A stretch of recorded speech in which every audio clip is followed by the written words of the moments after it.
met when I was 15 and Brent was 17 and started dating then. And we talked about adoption back when we were dating, and specifically from China. There was a seed placed in my heart as a little girl that I wanted to adopt. But we got married and we had 5 kids and life got really busy. And we always talked about adopting, but the time never seemed right. And so we put it off. And fast forward to about a year ago, we finally decided it was time to say yes and be obedient to what God had called us to. And one day he was at work and he got an email from an adoption agency that we had looked at 10 years ago. And the email asked if we would consider hosting a child from China over the summer. And so I started looking through these little faces and Lucy just jumped out at me. She didn't have a name, she was a number.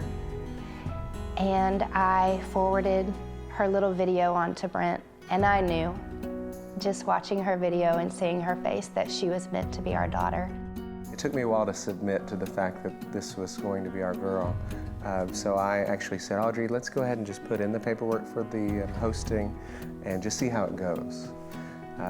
Because I just wanted to make sure it was the right thing. We sat down, prayed about it. Audrey had already, she knew for a fact that we were supposed to adopt this little girl, Lucy. And it took me a little while, and then finally I realized, basically God just told me, you're not trusting me if you have to know all the details.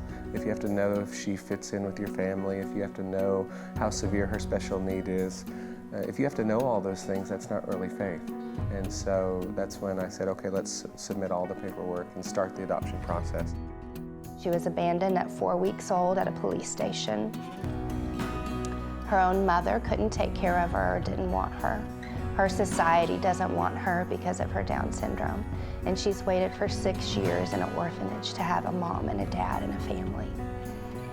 And I think when she got off the plane and she saw me, and she called me Mama, and she grabbed my neck and she did not let go for 30 minutes.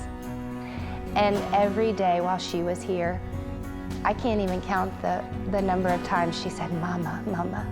And she slept on my chest every night, and she would fall asleep saying, Mama, Mama. All the things that I would have wanted for our daughter, she just fit right in, and it was just, only God could have orchestrated that. And yet he wanted us to take that leap of faith before we knew those things.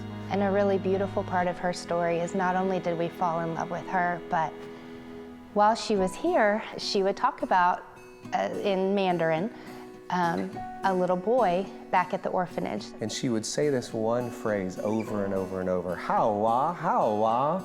And then she would put it with other words like Baba Hawa, which means dad, Baba is daddy. And then she would just die laughing like she had said the funniest thing. And so we asked her teacher, the translator that lived with her, and she said, well, actually, there's this little boy that's her best friend over there, and he says it all the time. And she and he are really close. So after Lucy had to go back to China, we had to take her back to the airport, and she traveled back to wait on the rest of the adoption process to finish. Brent came to me and he said, I can't get this little boy out of my mind. The Holy Spirit's just bringing him to my mind every day, and I think he's meant to be our son. And at that time, we had never seen his picture. We didn't know anything about his medical needs other than that we were told he was blind. We didn't even know how old he was. But I called our agency the next day and I said, can you help me find this little boy? I think he's supposed to be our son. And so I did, and they said, it's gonna be really hard. All you have is a name and a birthday, and that's it. And there's almost 1 million orphans in China.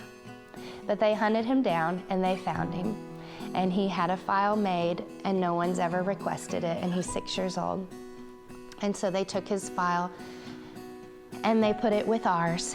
And within 2 days, we had all the paperwork we needed, and we submitted it to China. And so God's plans are bigger than ours, and we're not doing one at a time. We're getting both of our babies, and we are so filled with joy. And people ask me all the time, are you scared?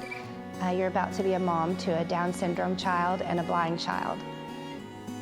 And I say, I'm not scared at all. I have so much joy in my heart for these children. There's no room for fear.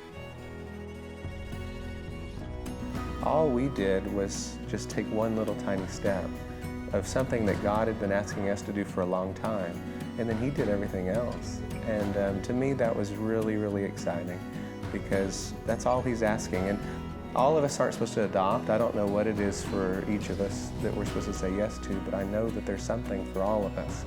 And if we ask the Lord what it is, He'll reveal it to us. And that's my hope for the church.